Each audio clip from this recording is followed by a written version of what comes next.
everyone, on the way home from work. Just wanted to show you this before I get home and do my FCP training.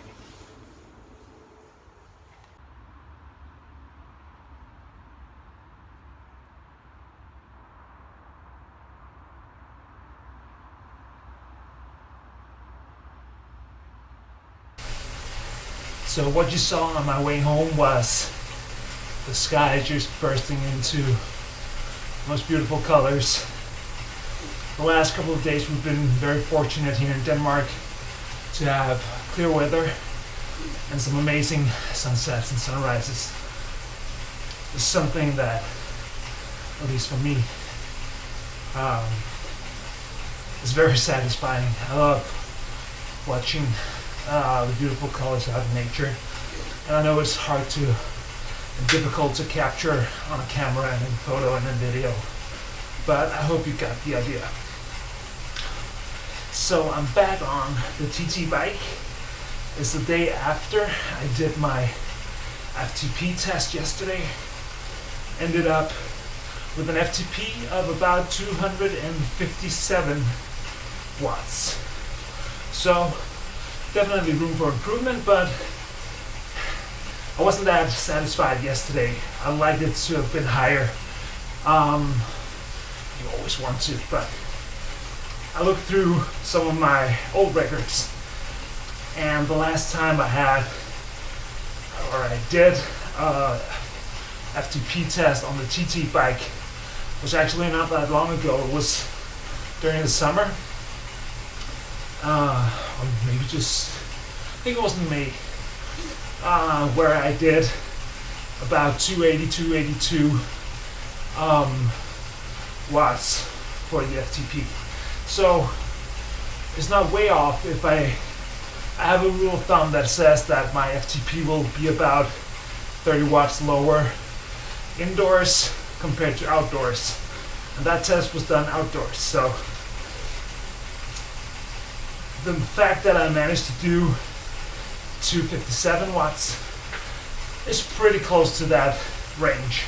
And also, as I mentioned, if I look back to 2013, where I did some testing as well on the turbo trainer, on the TT bike, I can see that my FTP, the highest I got on the TT bike was 261, and that was in March 2013.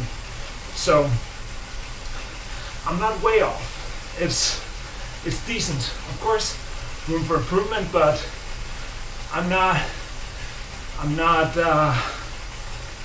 struggling to cope with the fact that it wasn't higher. So it's nice to know that you have some old records to show you that you weren't that off. And if I compare it to the same time of year and the same test time, I was about 247 watts, 244, 247 I think it was. So not that much off. So we'll give it a shot, and as you can see, I'm on the bike now. The idea is to do some sweet spot training, 2 times 20. We'll see how it ends up. Hopefully I'll be able to do so. Hopefully the legs won't hurt too much. And sweet spot should be within the zone that it shouldn't hurt too much, and it should be doable even with a bit tired legs. So have 7 minutes left of the warm-up, and then I'll dive right into it. 88% of my FTP, roughly around 225 watts. Of course, done in the time trial position. So let's see how it goes.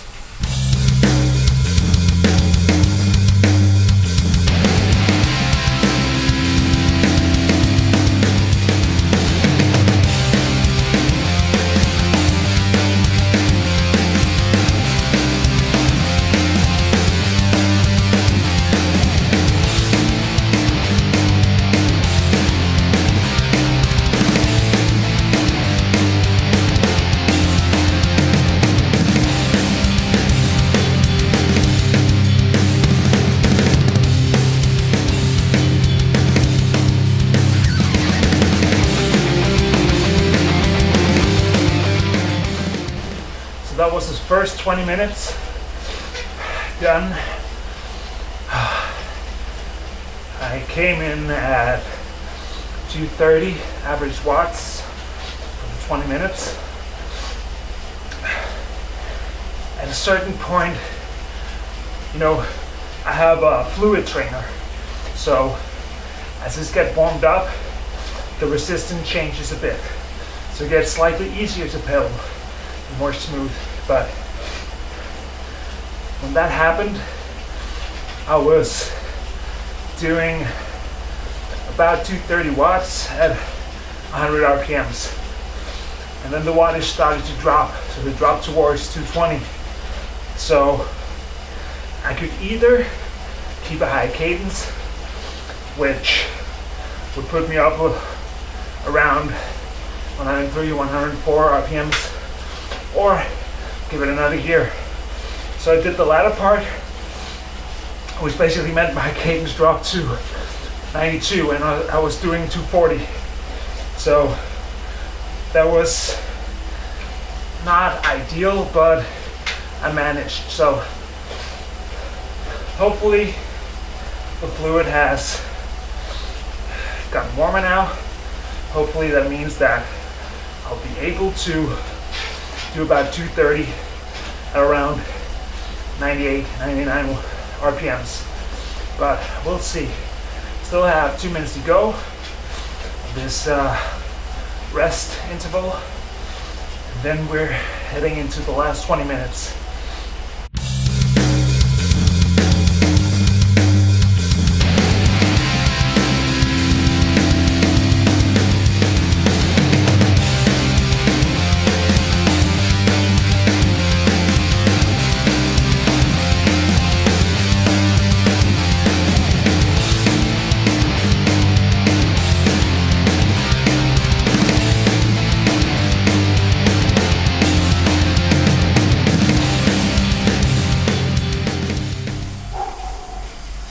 So I'm done with the riding now. Or not done. Still have a bit of cooling off to do. I made it 2 times 20, around 230, 235 watts. Perfect sweet spot training. So now I'm just cruising a bit, trying to spin the legs. Then I'm ready to jump on the bike, do some stretching, and take a shower. So thanks again for watching. I'll see you out there. Of course, remember to subscribe to the channel, watch the other videos, blah blah blah. I'll see you.